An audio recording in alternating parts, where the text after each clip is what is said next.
Pedrosa está de vacaciones.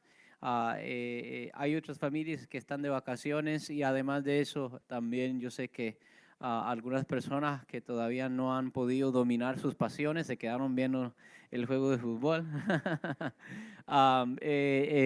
Y me imaginaba esto, pero gracias por estar aquí y espero que haya ya sido de bendición el momento de las alabanzas y que sea aún más de bendición esta palabra que traigo para ustedes. Y yo no sé si fui desobediente a lo que Dios quería hacer. Yo les digo, ayer imprimiendo, transfiriendo mis notas del sermón a la computadora, que normalmente guardo los sermones en la computadora para que así en el futuro, en un año, 2 años, pueda, si un día quisiera ver qué es lo que prediqué y quizás hasta predicarlo de nuevo, así puedo recurrir a esas notas. Al transferir mis notas, hoy en la mañana cuando me levanto para imprimirlo, parece ser que no lo había salvado, no lo había guardado y estaba perdido, ¿verdad? Entonces, rápidamente traté de hacer memoria de, de todo lo que había hecho. Pero estando aquí, de repente era otra la intención. Pero bueno, vamos a ser un poquito más obedientes a lo que ya tenía. Y traigo esto porque yo no soy evangelista. ¿Cuántos aquí conocen lo que es el ministerio de evangelista? ¿Cuántos aquí conocen el ministerio de evangelista? El ministerio evangelista es bien particular, ¿verdad? El ministerio evangelista es menos didáctico, es menos enseñanza y es más evangelización, es más la prédica de la cruz de Cristo para personas que no conocen a Cristo. Nunca me he considerado y yo creo que nunca me consideraré que una persona evangelista. Soy una persona que más me gusta, más me apasiona enseñar que cualquier otra cosa. Pero bueno, vamos a tratar de hacer un pequeño intento, ¿ok? Ah, eh, Evangelizar, pero no, no aplaudan de antemano primero, porque después aplauden, mejor emitan juicio después de que cometa la infracción. No, vamos a tratar de combinar un poco esto, porque quisiera hablarles, yo no sé si hay una persona que todavía está en las afueras, viendo hacia adentro, es decir, usted todavía no se siente estar en una iglesia, no se siente extraño estar alrededor de gente cristiana, pero todavía no se identifica como cristiano. Quizás usted es una de esas personas que está así como de lejitos, ¿verdad? Bueno, no tan de lejos, pero ahí como entre dos aguas, ¿verdad? Con un pie en el mar y con otro pie en la arena, ¿verdad? Y quieres entrar, quieres meterte, quieres ser parte de esto, a veces te llama la atención, pero después ya sea te desanimas, te desmotivas, ves algo que no te parece o sencillamente hay cosas que no entiendes todavía. Yo quisiera hablarles a ustedes y a la misma vez a los que ya estamos adentro. ¿Cuántos ya están dentro? ¿Cuántos ya están dentro con Cristo? ¿Okay? ¿Ya estamos adentro? Qué bueno, qué bueno, qué bueno. No estamos solos entonces. También para ustedes recordarles la importancia de siempre tener el portón, tener la puerta de entrada bien, lo más ancho posible. Sabemos que el camino es angosto, pero por lo menos no hacerlo más angosto de lo que ya es. Amén. Entonces, en ese espíritu quisiera traerles esta palabra. Y la manera que lo he titulado es cosas o pesos innecesarios que obstaculizan a las personas entrar al reino. Entonces, pesos innecesarios, o llamémoslo, hagamos más simple el título, obstáculos innecesarios para ingresar al reino. A ver, diga conmigo, obstáculos innecesarios para ingresar al reino. Amén. ¿A qué me refiero con obstáculos innecesarios para ingresar al reino? Sabemos, se los prediqué, si no me equivoco, el viernes, que este es el reino de los cielos. La iglesia es parte del reino de los cielos en la tierra. La iglesia, desde que Cristo la estableció hace aproximadamente 2000 años atrás, es el reino de los cielos implantado aquí en la tierra, entre los reinos de los hombres, y obviamente sabemos que encima de los reinos de los hombres está el príncipe, el adversario, ¿verdad? Satanás. Pero el reino de los cielos aquí se asienta por medio de Cristo. Él es la piedra angular, como dice el libro de Efesios. La palabra de los apóstoles y los profetas es también el fundamento. Y sobre este fundamento la iglesia ha crecido y se ha edificado por los últimos 2000 años. Dile que está a tu lado, tú eres parte de un gran reino. ¿Cuántos se alaban al Señor por eso? Tú eres parte de una gran familia, tú eres parte de una gran empresa, si queremos usar ese término. Tú eres parte de una nación, un linaje, Pedro le dice linaje escogido, que no solo consiste de los que puedes ver y conocer, pero consiste de una multiplicidad de etnias, de una multiplicidad de generaciones. Estamos hablando de que somos de todas las diferentes culturas, a través de los diferentes marcos históricos. Es una familia rica, diversa, y es una familia que Dios ha escogido para él mismo. Dios nos ha escogido para Él, para su gloria. Amén. ¿Cuánto dicen amén al Señor? La gente que está de afuera y todavía no es parte de esta familia, todavía no es parte de este reino. Obviamente a nosotros se nos encomienda hacer el llamado, a nosotros se nos encomienda predicar el evangelio, testificar de Cristo, testificar quién es Cristo, qué es lo que hizo Cristo, porque es que creemos en Cristo. Esa es nuestra enmienda, esa es nuestra comisión. Ahora, de antemano tenemos que dar por sentados algunas cosas. Número uno, sabemos que no somos nosotros los que convencemos a la gente, sino que es el Espíritu Santo. Es decir, que nadie viene a Dios por persuasión humana. Nadie viene a Dios porque un hombre bien ilustre en su forma de hablar, bien inteligente en su forma de argumentar, pudo convencer a una persona. Obviamente somos los instrumentos que Dios usa, pero el que convicciona el corazón es el Espíritu Santo. El que redarguye el alma del hombre es el Espíritu de Dios. El Espíritu de Dios es el que convicciona de pecado, de justicia y de juicio. Porque eso es lo primero de entrada, y lo segundo que tenemos que dar por sentado es de que nadie escoge a Dios si primero Dios no le escoge a él. Es decir, Dios llama a los suyos. Dios conoce a los suyos. Por ejemplo, cuando Dios mira a Spring Valley, Él sabe cuáles son sus hijos. Él sabe cuáles son sus ovejas. Él sabe cuáles son. Ahora, algunos me preguntarían a mí, bueno, si Dios sabe, entonces no hagamos nada porque Dios mismo los va a llamar y va a usar los medios necesarios o los medios que Él quiera usar para traerlos. Bueno, aunque Dios sabe, tú y yo no sabemos. Tú y yo no sabemos. Es decir, nosotros no sabemos quién es, quién no es del Señor. Entonces, nuestra labor es sencillamente tirar la semilla a todos, darle la palabra de Dios a todos. ¿Cuánto dicen el Señor? Porque al final el deseo del Padre desde el inicio es que todos se salven, ¿sí o no? Lo que dice en 1 Timoteo, y debe ser también nuestro deseo. Entonces tenemos que dar por sentado eso. Tenemos que dar por sentado también que hay obstáculos que no solamente son necesarios, sino que son, no lo podemos remover. Hay muchas personas que están afuera y ven a la iglesia cristiana, y no solo a la iglesia cristiana, pero ven la fe cristiana. Y hay obstáculos que tú y yo, por más que intentemos removerlos, no los podemos remover. No los podemos remover. ¿Cuáles son esos obstáculos? La rebeldía inherente del ser humano. El ser humano por naturaleza es rebelde a la palabra de Dios. Y ese obstáculo, mire, podemos... como lo hemos estado haciendo estos últimos años, comprar las sillas más cómodas, poner carpeta, poner aire, tener el mejor sistema para tratar de quitar cualquier obstáculo que pueda incomodar, ¿verdad? Todavía nos falta el parqueo, ¿verdad? Quitar todo obstáculo innecesario.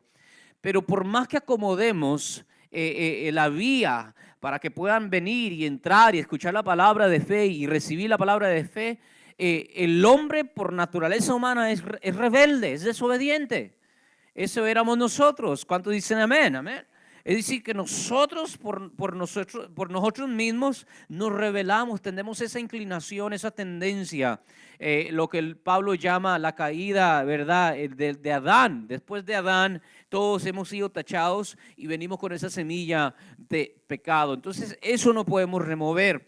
Eso endurece el corazón del ser humano, eso endurece su vida, eso lo hace menos sensible a la palabra de Dios. Eso no podemos remover. Hay otras cosas que no podemos remover. Por ejemplo, no podemos tapar la verdad del mensaje más apetecible, más digerir. También no podemos hacer eso, ¿verdad que no? No podemos, porque queremos ganar a todo Spring Valley, queremos que todo Spring Valley crea en Cristo y venga, y no solo los domingos, pero que todos sean cristianos y que todos sean salvos, por ese deseo genuino, hermoso, a comenzar a tergiversar la palabra de Dios, comenzar a cambiar la palabra de Dios, comenzar a decir, ¿sabes qué? Pongamos la doctrina a un lado, pongamos un poco la doctrina a un lado, ya no prediquemos mucho de pecado, no prediquemos mucho de adulterio, no prediquemos mucho de todas estas cosas que obviamente la gente hace, y solo hablemos de que Dios quiere que ustedes sean ricos y prósperos y guapos, ¿verdad? Y vamos a hacer el mensaje del evangelio más fácil de digerir, más fácil de recibir, aún por una persona que quizás es una persona rebelde por naturaleza. También no podemos hacer eso, no podemos comprometer el mensaje. El mensaje es uno y tenemos que predicarlo. ¿Cuánto dice el Señor? Y el mensaje es claro, desde el inicio hasta el último vamos a seguir predicando lo mismo: arrepentidos porque el reino de los cielos se ha acercado. Es decir, es el arrepentimiento el que te introduce. ¿Cuánto dicen el Señor? Es el arrepentimiento que te quebranta, y eso es efecto obviamente de haber recibido la fe.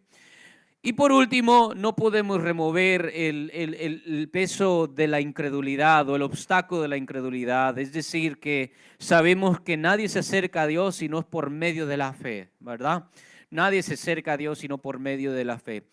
Llega a un punto donde la inteligencia humana queda corta. Llega a un punto donde la música y donde todo lo que podemos hacer para tratar de convencerte, de persuadirte del mensaje de Cristo, tiene su límite, ya llegó allí. Hay muchas personas, por ejemplo, a mí, yo ya no sé si alegrarme o entristecerme cuando escucho esto. Y lo he escuchado miles de veces en mi tiempo como pastor en esta iglesia. Cuando yo fui al servicio yo me sentí muy lindo, muy, muy hermoso. Y hasta ahí se queda, ¿verdad? Y yo digo, llegó el tope, es decir, los hacemos sentir bien, pero el mensaje, ese no es el trabajo, ese no es el objetivo. El objetivo es que crean en la palabra de Cristo. ¿Cuándo dicen amén, Señor? Entonces, ¿y eso qué revela? Que la incredulidad y la falta de fe, obviamente eso está en las manos de Dios. Sabemos, para los que hemos madurado un poco más, no que nadie aquí ha alcanzado perfección, pero sabemos a los que ya hemos caminado un poco más con Cristo, que aún la fe es un don de Dios, ¿verdad?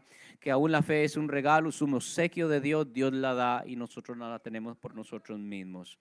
Esos son obstáculos que no puedo remover por más esfuerzo humano, por más esmero, y como iglesia, colectivo, no podemos removerlo. Pero sí hay cosas que yo creo que la iglesia a veces pone de entrada que hace el ingreso al reino aún más difícil de lo necesario. Y yo quiero que tornen que Jesús básicamente le recrimina esto a los líderes religiosos de su día. Ve conmigo Mateo 23, versículo 4 y el versículo 13 después. Vaya conmigo a Mateo capítulo 23, versículo 4 y después nos brincamos al versículo 13. Con un amén. Mateo 23 y vamos a brincarnos al versículo 4. Dice así, ese es Jesús recriminándole a los líderes religiosos de su día, los fariseos, los escribas de la ley, los intérpretes de la ley, los que tenían los más altos puestos y cargos en el tiempo de él. Dice así, porque atan cargas pesadas y difíciles de llevar y las ponen sobre los hombros de los hombres, pero ellos, ¿quiénes son ellos? Estos mismos líderes religiosos, ni con un dedo quieren moverlas. Brinques al versículo 13. Dice el versículo 13, dice, mas ay de vosotros, escribas y fariseos hipócritas, porque cerráis el reino de los cielos delante de los hombres, Pues ni entráis vosotros, ni dejáis entrar a los que están entrando. Amén. Lo que Jesús aquí está diciendo es de que estos líderes religiosos contemporáneos a cuando Él estuvo aquí en la tierra, habían elaborado un sinnúmero de cosas que eran gravosas, eran cargas innecesarias, que en lugar de alentar a la gente a entrar al reino, ¿qué es lo que hacía? Las espantaba.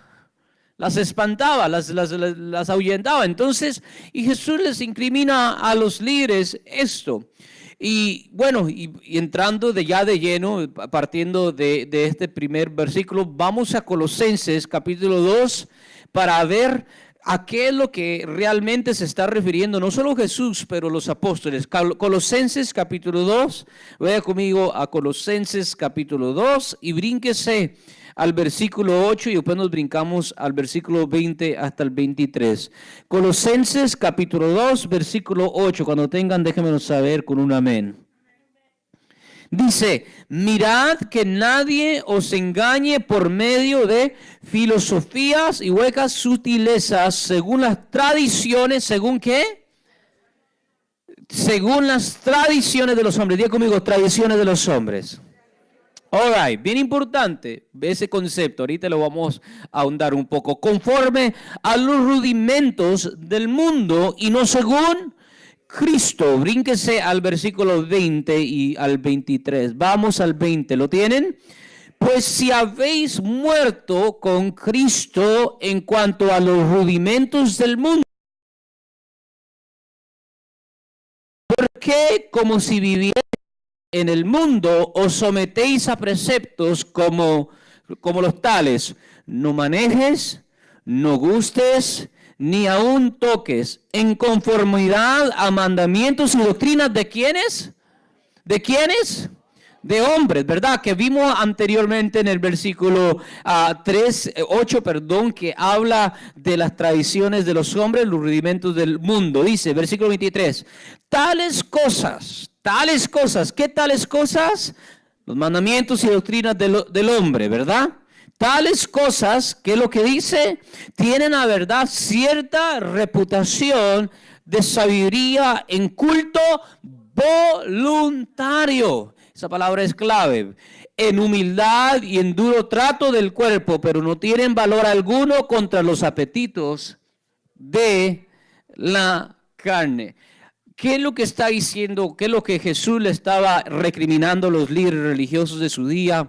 ¿Y qué es lo que ahora el apóstol Pablo nos escribe en esta carta a los cristianos en Colosas? Número uno, que hay una carga que a veces como iglesia tendemos a poner de entrada, que en lugar de llamar más a la gente, los ahuyenta. Y eso es cuando ponemos normas culturales como absolutos para poder entrar al reino. Vuelvo a repetir eso. Cuando ponemos normas culturales para ingresar al reino. Usted piense en su cultura, en su país, en cómo creció, cómo es que se visten las mujeres allí, cómo es que se visten los hombres allí, cómo es que la gente se trata, cómo es que la gente habla, cuáles son algunas costumbres de su país, cuáles son algunos de los hábitos que distinguen a su país. ¿Están pensando en algunas de esas cosas? ¿No? A ver, piense, ¿verdad? Yo tristemente, y el problema de ser multicultural es que uno no echa raíz en ninguna parte. Nací en Costa Rica, mi infancia la pasé básicamente entre mexicanos y después aquí en Nueva York entre guatemaltecos, entre ecuatorianos y todo, y Estados Unidos. Yo ya soy, como dice Facundo Cabral, soy de aquí, soy de allá, soy de nada, ¿verdad?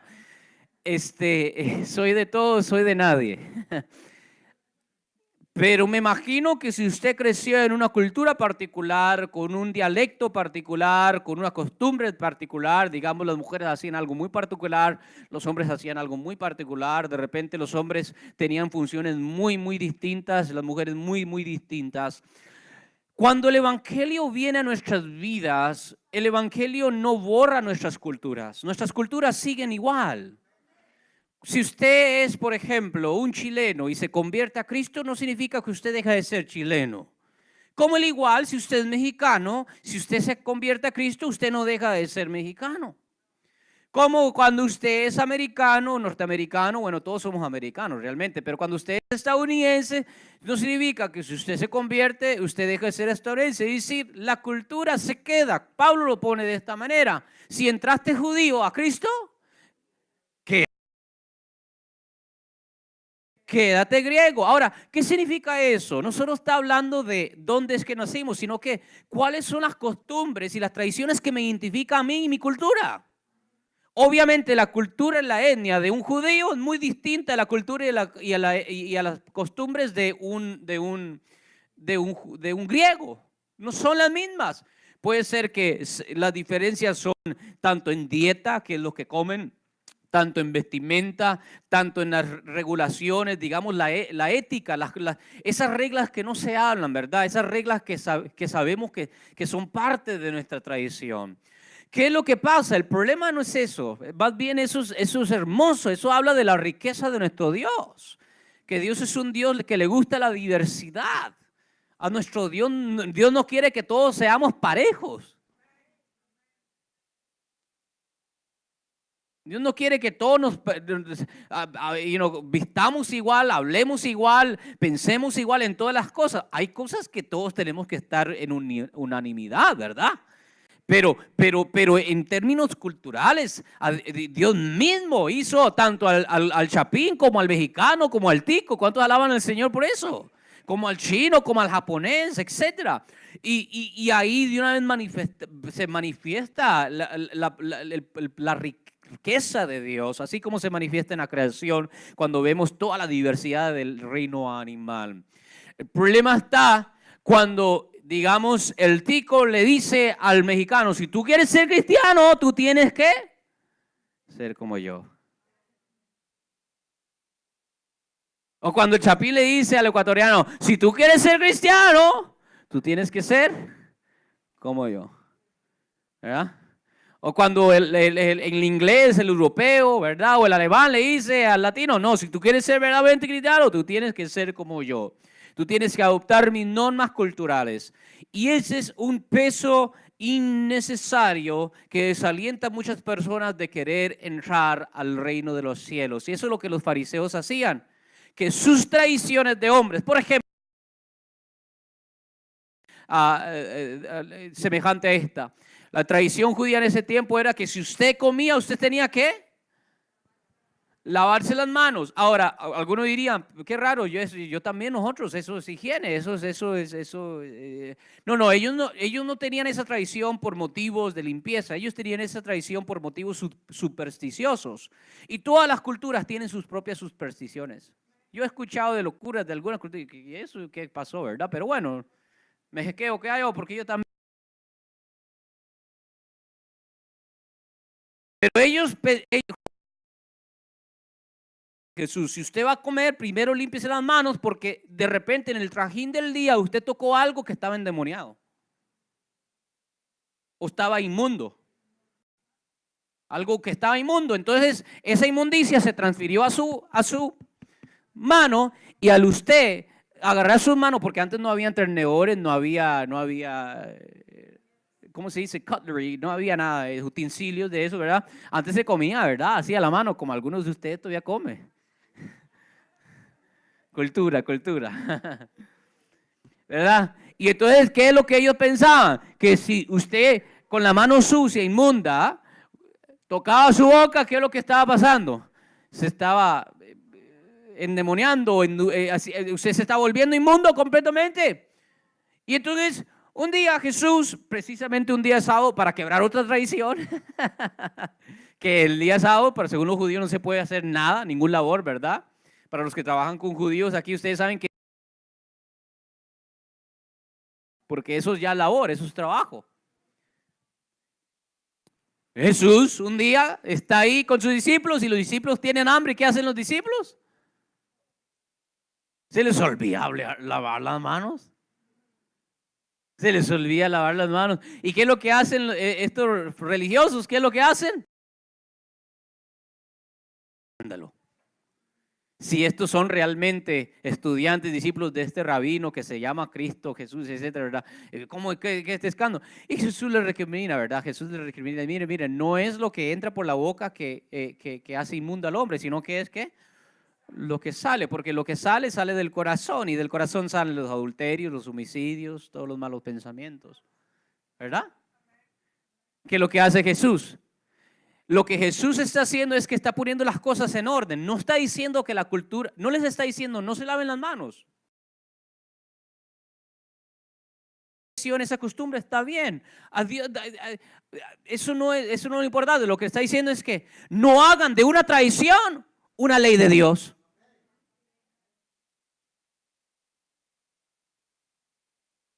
No hagan una cultura, no hagan una norma cultural en un absoluto que si no lo cumples no puedes entrar al reino de los cielos. ¿Me están entendiendo?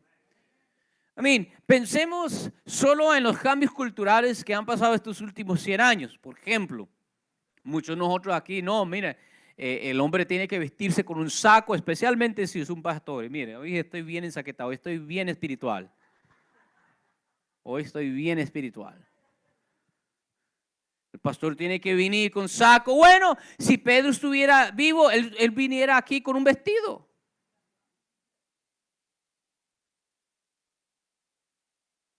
Y le van a incriminar de que lo que pasa, ¿está afeminado o qué?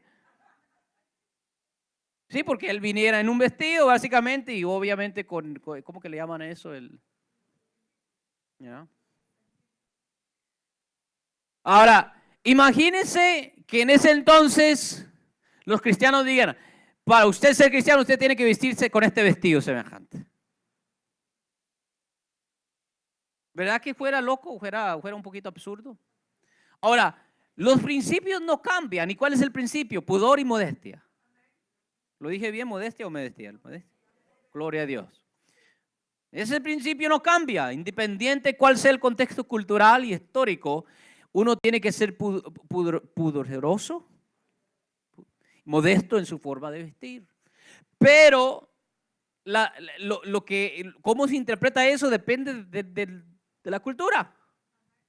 Depende de dónde naciste.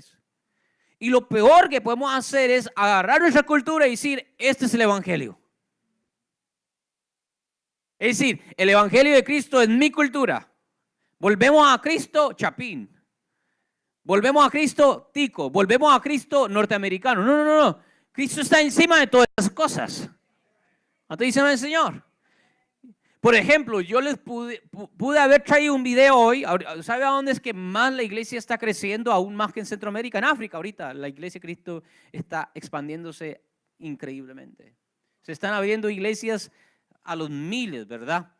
África está ahorita en lo que podríamos llamar un avivamiento de la fe cristiana. Gloria a Dios. ¿Cuánto alaban al Señor por eso? Le doy gracias a Dios porque esas son las primeras semillas de la libertad.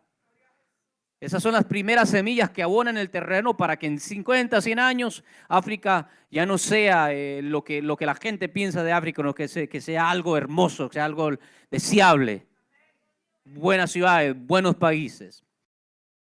Ahorita, pero si usted va a algunas iglesias, yo les digo que usted se escandaliza. Porque ellos no están con la música nuestra y las mujeres no están vestidas de la manera que las mujeres aquí están vestidas. Están vestidas y cantan y danzan de una manera que usted dice, ¿aquí es santería o cristianos? ¿Aquí es brujería o algo? ¿Por qué? Porque esa es su cultura. No sé si me va a entender. Como por ejemplo, yo lo puedo llevar a lugares como Escocia o como Dinamarca o Alemania, donde cuando usted entra ahí, usted dice, ¿y esto es un servicio fúnebre o qué? Pero no, es la manera que ellos alaban a Dios. No sé si me va a entender con lo que les estoy diciendo. Y lo digo porque nos pasa mucho a nosotros que a veces queremos aplicar nuestra cultura, nuestras tradiciones sobre los nuevos adherentes o las personas que quieren entrar al reino y le decimos a ellos, ¿sabes qué? No tienes que hacer todas estas cosas.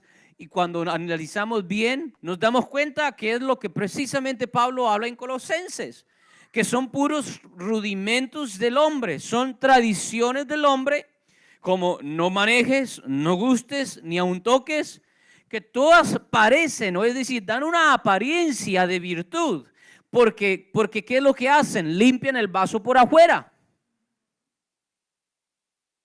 ¿verdad? Limpian por afuera. Pero Pablo termina diciendo, no tiene ningún valor contra los apetitos de la carne. ¿Por qué? Porque todas esas son normas que se encargan de lo de afuera, pero no llegan a la raíz del problema, que es el corazón del hombre. ¿Cuánto dice el Señor? Entonces, ¿qué es lo que podemos hacer nosotros como iglesia para tratar por lo menos de no poner esta carga innecesaria de entrada? Sencillo, prediquemos el evangelio de Cristo. Prediquemos su evangelio y dejemos que su evangelio efectúe el cambio necesario en cada uno de los que entra. ¿Cuánto dicen amén al Señor? Amén. Por ejemplo, cuando la mujer ramera, mire, cuando la mujer ramera, Jesús está sentado en la casa de un tal Simón fariseo, un líder religioso. Él está sentado ahí, están comiendo y entra una mujer de la calle, Mira todas las traiciones que ella quiebra. Número uno, entra a la casa de un fariseo. Número dos, ¿qué es lo que hace cuando entra a la casa? No dice hola, Simón, ¿puedo sentarme? No pide permiso, no, nada, quiebra otra regla. Después de eso, ¿qué hace? Toca los pies de un rabino. Cristo era un rabí, así le llamaban, maestro, rabino.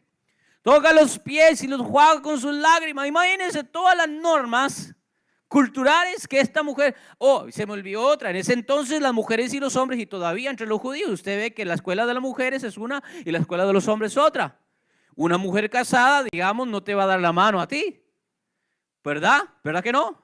Porque no puede tocar. Esa mujer está tocando a un hombre. Todas estas normas, patas para arriba. Pero ¿qué está pasando allí? Una persona está entrando al reino. Y al entrar al reino, quizás entró como una prostituta, pero le aseguro que estando en el reino, Cristo efectúa el cambio que necesita efectuar en ella. Y esa mujer, quizás no de un solo, quizás no de un día al otro ya deja todo lo malo, pero Dios comienza a remover el pecado de su vida, comienza a remover las malas ideas de su vida y poco a poco la renueva. ¿Cuánto dicen amén al Señor? Prediquemos el evangelio en vez de nuestras culturas. Prediquemos la palabra de Dios en vez de nuestras tradiciones. Ahora, si queremos transmitir nuestra cultura, que eso no es malo, eso es necesario. Yo no estoy diciendo quebremos todas las normas culturales, no, porque si no, entonces no tenemos sociedad, no tenemos naciones, no tenemos cultura, no tenemos comunidad. Ese es el pegamento, esas son las normas compartidas que definen una cultura de la otra. Pero lo que estoy diciendo es que no mezclemos una cosa con la otra. ¿Me están entendiendo lo que les acabo de decir? Dos, ese es el primer peso innecesario. Dos. Vaya conmigo a 2 de Timoteo capítulo 4 versículo 13. Este es otro peso innecesario que podemos, yo creo, usted y yo y como iglesia remover. Vaya conmigo 2 de Timoteo capítulo 4 versículo 13. Cuando tengan, déjenmelo saber con un amén. 2 de Timoteo 4:13. Ahora, antes de leer este versículo, debo darle un poquito de contexto. Pablo está encarcelado y él está a punto de ser decapitado. Evangelio, él ha visitado un sinnúmero de ciudades en el mundo antiguo y termina en Roma, y él está a punto de ser enjuiciado. Básicamente va a morir por predicar el Evangelio, porque en ese entonces no se permitía. Cuando Pablo está en la cárcel, le hace una demanda a Timoteo. Timoteo es como su hijo espiritual, es como su hijo, básicamente, que lo ama, y le dice esto. Mire lo que dice, versículo 13, ¿lo tienen? Dice así: trae cuando vengas el capote que dejé en Troas, en casa de Carpo, y los libros, mayormente los pergaminos. Diga conmigo, pergaminos. Ok. Quiero hacerle una pregunta para que mire cuál es la enseñanza de este versículo. Voy a hacerle una pregunta. Digamos que Dios se le aparece hoy, esta noche, le dice, te vas a morir el viernes. Digamos que Dios se le aparece a usted, le dice, hoy Dios se le aparece y le dice, ¿sabes qué, hijo mío, hija mía? El viernes a las 12 del día Nos vamos, te voy a llevar. Hasta ahí llegó. Pregunta, ¿qué hace estos próximos 5 días usted? ¿Qué es lo que usted haría? ¿Ah? No, es que ustedes están pensando como como iglesia ahorita. Pero muchos de ustedes quizás, ¿qué es lo que hace?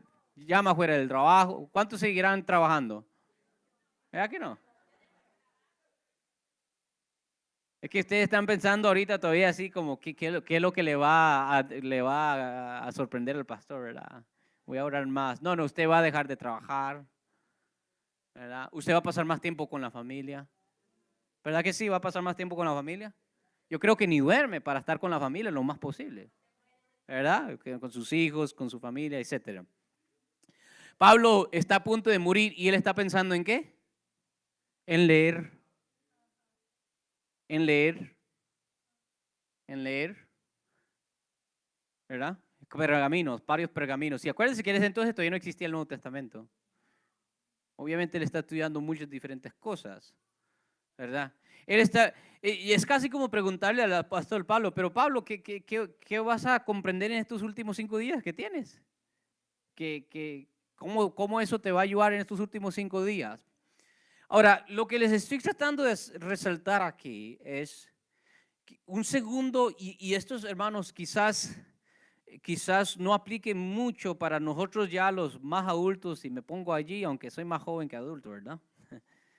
Pero lo digo en medio de una generación sumamente científica y tecnológica y avanzada y con bastante conocimiento y accesibilidad al conocimiento, que hay un segundo obstáculo que hemos puesto la iglesia de estos últimos 100 a 200 años que ha desvirtuado el evangelio bastante. Y es de que hemos equivocado fe por ignorancia. Pensamos que fe significa ignorancia y lo dejamos allí, cuando la Biblia nos da quizás otra enseñanza. Déjenme explicarles. Sabemos que nadie entra al reino porque es inteligente o no. ¿Cuántos dicen amén? Nadie entra al reino porque sabe hablar 7 lenguajes. Usted no entra al reino porque usted sabe hablar 7 lenguas, ¿verdad? No. ¿A quién vino a Cristo a llamar como apóstoles? A los sin letras y analfabetos. ¿Y cómo sabemos esto? Porque los fariseos le dijeron a Pedro, ¿y usted del vulgo y sin letras? Es decir, el punto de entrada es fe. Hay un punto inicial donde la inteligencia no importa, donde tu cultura no importa, donde tu educación no importa. Es decir, es sencillamente por fe. Hay que creer en el Evangelio, hay que creer en Cristo y hay que creer en el poder de Él, en el poder de su resurrección. Pero estando aquí, es ahora sí un largo camino hasta el último día de nuestra vida de aprendizaje. Es decir, que no entramos y nos quedamos así el resto de nuestra vida, sino que al entrar, ahora nos convertimos, la palabra realmente propia, no debería ser cristiano, la palabra más propia, más bíblica es discípulo, nos convertimos en discípulos. O un sinónimo de discípulo es estudiante. Dile que está a tu lado, ¿cómo estás, colega? Dígale, ¿cómo estás, colega? ¿Qué es un colega? Pero compañero, ¿de qué? Estudio, ¿verdad? Que usted va ahí al colegio, ¿verdad? Y van y tienen una clase juntos, ¿verdad? Y van y un break de lunch y comen lunch y pasan las notas. Hey, dime, ¿cómo estamos para el examen? Eso somos tú y yo. ¿Cuántos dicen amén al Señor? Estamos en un camino de autorrenovación, de renovación mental. Estamos en un camino donde estamos aprendiendo un montón de nuevas cosas. Y cuando nosotros equivocamos la fe por ignorancia, y lo digo hermanos con dolor en mi corazón, pero a veces en vez de usar la fe como ese motivo para seguir mejorándose, para seguir renovándose, miren lo que hace Pedro, la gente sin letras, sin vulgo, y del vulgo, miren lo que hacen ellos. Dice que cuando comenzaron a servir las mesas, ellos se enojaron porque ellos querían más tiempo. ¿Para qué? Para 2 cosas, para la oración y el estudio de la palabra. ¿Se acuerdan eso en el libro de Hechos? Se enojan y ya, nosotros no queremos andar sirviendo mesas. Busquen diáconos para que hagan eso, para que nosotros así nos podamos dedicar ¿qué? A la oración y el estudio. ¿Por qué? Porque pues ellos impartían eso al resto del pueblo y el pueblo crecía. Y eso es bien importante, es bien importante que nosotros entendamos ese principio que identifica a la iglesia cristiana. Ustedes saben cuáles eran los pueblos en ese antiguo mundo romano. ¿Saben cuáles eran los pueblos con más alta índice de, ¿cómo se dice literacy? ¿Cómo se dice literacy? ¿Ah? Lectura. Literacy es saber leer. ¿Cómo se dice eso? ¿Índice de literatura o no es otra palabra? Lo opuesto de analfabetismo, lo opuesto de letrado, índices de letrado, yo no sé. Bueno, literacy rates, es decir, en el mundo antiguo, menos del 1% de toda la población sabía leer. No era como hoy. Leer era un privilegio en el mundo antiguo. Usted nacía para trabajar. Y no había tiempo para estudiar a leer. ¿Sabe cuáles eran las primeras comunidades en el mundo romano que tenían los más altos índices de personas que podían leer? ¿Sabe cuáles eran las primeras comunidades? Las comunidades cristianas. ¿Por qué las comunidades cristianas? Porque los líderes espirituales, los pastores, los sacerdotes, los obispos, llámenle como usted quiera, querían que su gente entendiera las escrituras. Y bueno, y para entender la escritura hay que ¿qué? Primero, hay que saber leer. Por ejemplo, Juan Calvino, ya me estoy remontando a 1500 años después de eso. Juan Calvino en Ginebra, él desde pequeño, a los 3, 4 años, ya agarraba a los niños y les enseñaba cómo leer la Biblia. Y por eso es que ahora Suiza y es lo que es. Y todos esos países nórdicos, por los altos índices yo se lo había mencionado, ¿cuál es la comunidad étnica con los más altos puntos de coeficiente intelectual, Los judíos. ¿Por qué? Porque se les llaman a ellos la comunidad del libro, de la Torá, es decir, desde pequeños se les enseña a estudiar y a tener que lidiar con la Torá y a tener que lidiar con la palabra. No sé si me van a entender. Esa es la fe cristiana, luchamos con la palabra.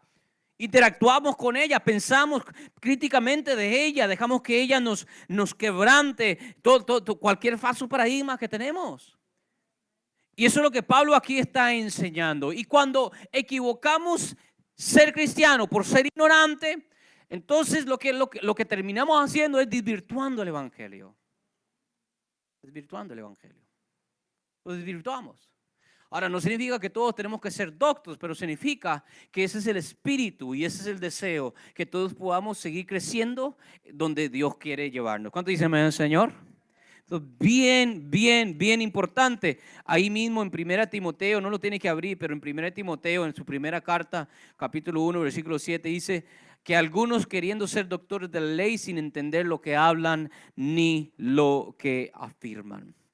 Déjenme de leerles una pequeña frase de uno de los más importantes, se les llama padres de la fe, aunque no me gusta mucho ese término porque los padres de la fe es Cristo y los apóstoles, pero es uno de los obispos, pastores más importantes en la historia de la iglesia cristiana. Mírenlo como él lo pone así, dice: esto es en el siglo IV, es decir, como en el año 330 después de Cristo. Dice: por lo general, incluso un no cristiano sabe algo acerca de la tierra, los cielos y los otros elementos de este mundo, sobre el movimiento y la órbita de las estrellas, incluso su tamaño y su posición relativa, sobre los eclipses predecibles del sol y la luna, los ciclos de los años y las estaciones, sobre los tipos de animales, arbustos, piedras, etc. Y este conocimiento lo considera seguro de la razón y de la experiencia. Está hablando de los incrédulos. Ahora, es algo vergonzoso y peligroso para un incrédulo escuchar a un cristiano, presumiblemente, dando el significado y exponiendo las sagradas escrituras, diciendo tonterías de estos temas. Y debemos tomar todos los medios para evitar una situación tan penosa en la que las personas ven a un cristiano por ignorante y se ríen de él. La vergüenza no es tanto que se ridiculice al individuo ignorante, sino que las personas en general, el mundo incrédulo, van a asociar la ignorancia por cristiandad. No sé si entendieron lo que acabo de leer. Bien importante.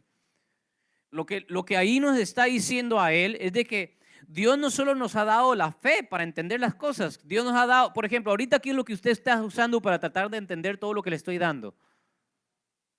la razón. Usted necesita tener un sentido de razón. Usted está usando también, ¿qué? La lógica. No sé si usted está usando diferentes facultades mentales para tratar de poner todas las ideas que le estoy tirando de una manera que usted pueda entenderla y después de entenderla, ahora sí creerla. ¿Me estoy dando a entender? Y es decir, la fe no es la única facultad mental que nos acerca a Dios. Pablo lo dice en Romanos 1, que aún aquellos que no conocen a Dios, ¿qué tienen para poder saber que Dios existe? La creación. Que la creación mismo testifica de su poder intangible. Es decir, la misma creación testifica de la existencia de Dios. ¿Cuánto dice amén, Señor? Ahora, sería un absurdo, no solo para mí, mire, ridiculizados vamos a ser ridiculizados. Puesto en vergüenza vamos a ser puesto en vergüenza. Hablemos con verdad o hablemos con mentira. Por el simple hecho de seguir a Cristo, Jesús nos dijo, se convierten en enemigos del mundo. Pero suframos bien, suframos por la verdad, no por decir tonterías. No sé si me va a entender. No por hablar cosas que no sabemos, no conocemos. Es mejor decir, no sé. Veamos, pensemos un poco más, indaguemos un poco más para no desvirtuar el evangelio.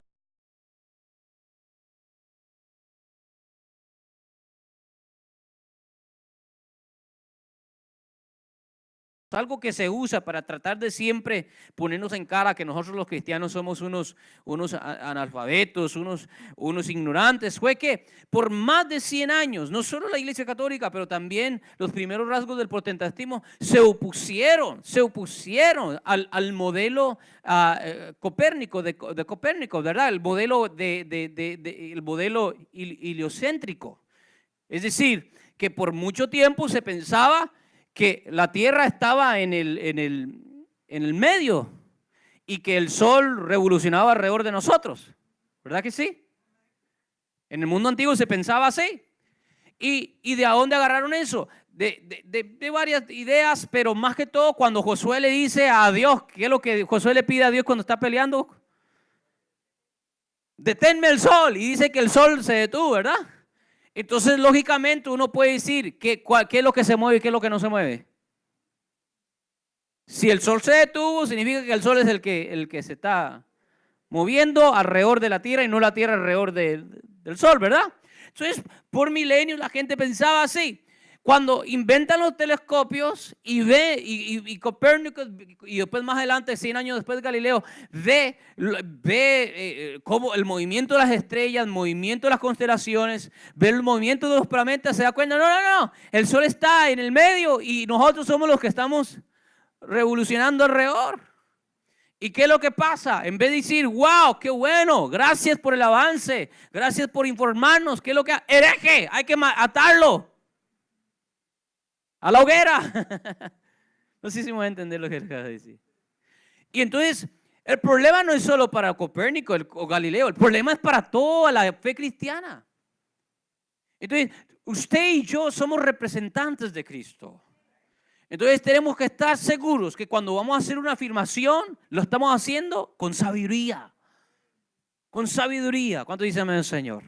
Para no desvirtuar el evangelio de Cristo. Y por último, la tercera carga innecesaria. Entonces debe solo rápidamente recapitular. Número 1, cuando hacemos de normas culturales absolutos para entrar al reino. Número 2, cuando equivocamos fe por ignorancia. Y número 3, este es quizás el más horrible y el que más está azotando a la iglesia hoy en día.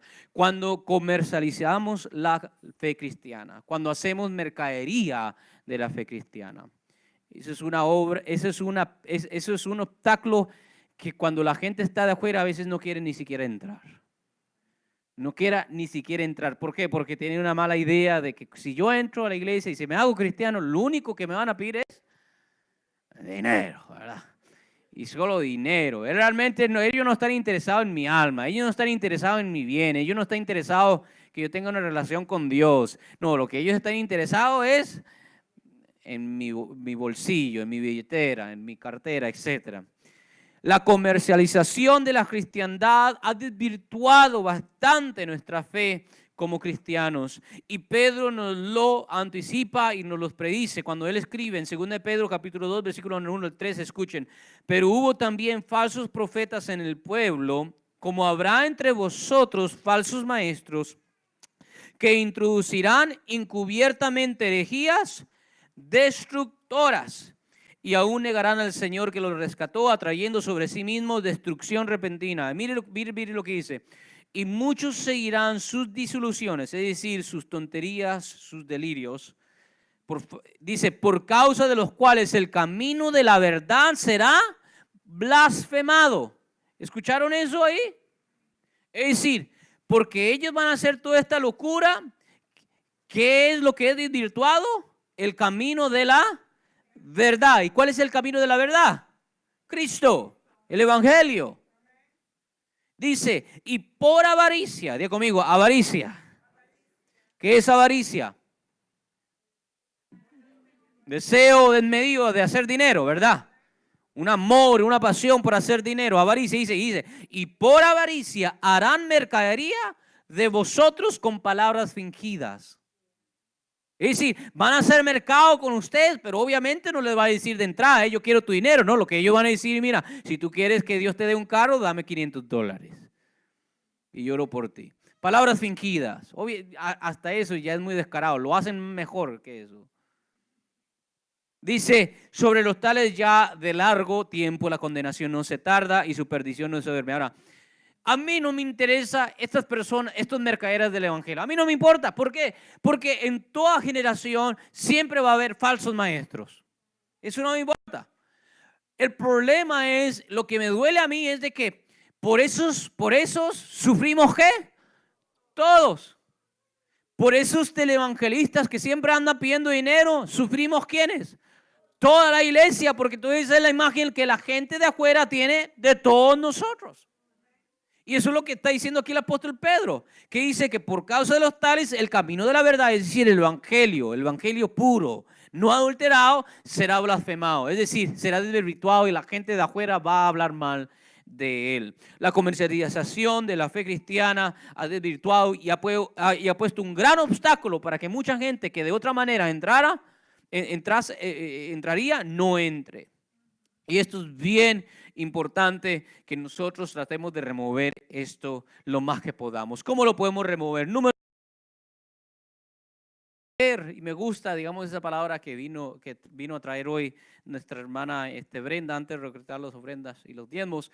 Es bien importante siempre recalcar, siempre estresar sobre las personas de que a Dios no se le da nada por obligación, sino que es por voluntad propia. Explicar eso. ¿Por qué? Porque eso no es lo que se escucha allá. Ahora lo que se escucha es más bien, si tú no pagas tus diezmos, te vas al infierno, como que si fuera el diezmo el que nos salva. ¡Qué tontería! Entonces, anulada está la sangre de Cristo. ¿Verdad? Y todas esas son, como le digo, palabras fingidas para tratar de sacar. No, mire, mira. Más bien yo le digo una cosa, invita a un hermano, invita a un amigo, a ver tu compañero de trabajo. Y si el compañero de trabajo, no, yo no voy allá porque su pastor lo único que me va es sacar dinero. Usted va allá y por los 2 primeros años que va a la iglesia no dé un centavo. Dígale. ¿En serio?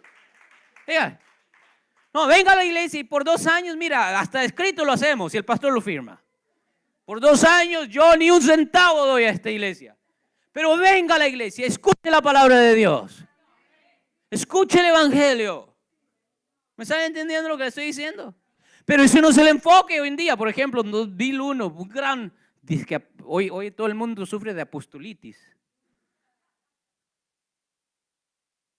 ¿Qué es apostolitis? Todo el mundo, hoy ya la gente ya no se quiere llamar pastor. No, hoy en día, ¿qué es lo que quieren llamarse? No, yo soy profeta o 5 ministerios activados del hombre. Ni Cristo le llega, ¿verdad? Profeta, apóstol, etcétera. Bueno, hay apostolitis hoy en el mundo cristiano. Hoy hay apóstoles hasta en el, de donde quiera. Por casi 1900 años no había ni siquiera un apóstol en el mundo cristiano y apenas comenzaron a salir hace como 20 años. Pablo fue claro, yo soy el último. Pablo lo dice, yo soy el último, como abortivo se me apareció a Cristo, porque los apóstoles originales, el requisito de ser apóstoles era ¿qué? Que tenías que haber estado con Cristo desde su bautismo a su resurrección. Eso está en ser apóstoles. Y por eso es que cuando iban a reemplazar, lo dijeron, tiene que ser alguien que estuvo con nosotros desde el bautismo de Cristo hasta su resurrección. Y entonces cuando viene el apóstol Pablo que no estuvo con ellos, lo desacreditan. Y por eso es que Pablo se tiene que defender tanto su apostolado. Y dice, no, quizás yo no estuve con ustedes, pero se me apareció en camino a Damasco, lo vi. Lo vi y él me dijo, él me dio el apostolado y soy el apóstol, dice como un abortivo. Diga conmigo, abortivo.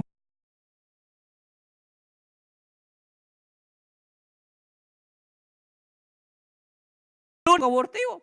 Y por casi 1800 años después de Pablo no se levantó un movimiento de apóstol. No, nunca hubo eso. Siempre eran obispos, sacerdotes, pastores.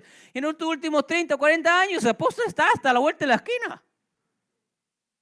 Ahora, igual los profetas. ¿Por qué? Porque es una estrategia para sacar dinero. ¿Cómo sé? Por ejemplo, esto aquí se hizo bien famoso en Estados Unidos con un tal Peter Wagner. Aunque ustedes no lo crean, comenzó aquí en Estados Unidos, porque Estados Unidos es la base de la comercialización de todo, ¿verdad? Aquí se comercializa hasta los bebés no nacidos. Y en 2001, Peter Wagner, supuestamente un profeta, le profetiza a una mujer, se me olvida su nombre, le dice, ¿sabes qué? Dios está confirmando que de aquí a las naciones tú vas a abrir, tú vas a comenzar la nueva escuela de profetas y apóstoles en la tradición del profeta Elías, porque Elías fue el primer hombre que establece una escuela de profetas en el Antiguo Testamento. Y tú dices, tú vas a revivir ese ministerio. ¿Y qué es lo que hace? Ni siquiera 2 semanas después comienza a sacar todas las aplicaciones, $200 para hacerte profeta. Es un solo, ¿verdad? La aplicación y venga al Congreso y usted sale de aquí certificado como profeta. Come on, guys. Eso hasta el más incrédulo puede olerlo. Pueden saber que eso no huele a Cristo, eso huele a avaricia. ¿Verdad? Y entonces eso es lo que dice el apóstol Pedro, que harán de vosotros en el futuro, se levantarán falsos maestros para hacer mercadería de vosotros. Entonces nosotros, ¿qué es lo que podemos hacer? Tratar de contrarrestar lo más que podamos, quitando esas barreras innecesarias, esos prejuicios innecesarios que se han establecido en las mentes de las personas, porque el deseo nuestro al final no es ni siquiera construir un buen templo, nuestro deseo ni siquiera es hacer todas estas cosas que pueden ser deseos secundarios. No, nuestro deseo es que todos lleguen al conocimiento de quién es Cristo, quién es Jesús. Cuando dicen al Señor, que todos abracen a Cristo, que puedan verlo por lo que Él es el Hijo de Dios. Y solo en Él, solamente en Él tenemos resurrección de entre los muertos. No hay otro camino, no hay otro Salvador, no hay otro mediador entre Dios y los hombres más que Jesucristo. Cuando dicen al Señor, Pablo lo pone esto y termino con esto. 2 Corintios capítulo 2, 17 dice así: porque nosotros no somos como muchos traficantes de la palabra de Dios, más bien con sinceridad y como de parte de Dios hablamos delante de Dios en Cristo. Me gusta ese, Pablo era bien seco. 2 Corintios 2 dice, porque nosotros no somos como muchos, 2 Corintios 2, 17, traficantes de la palabra de Dios. Dile que te claro, no seas un traficante. ¿Qué es un traficante de la palabra de Dios? Un traficante de la palabra de Dios es pastor, ¿usted puede venir a predicar a mi iglesia? Claro que sí, es un gran honor.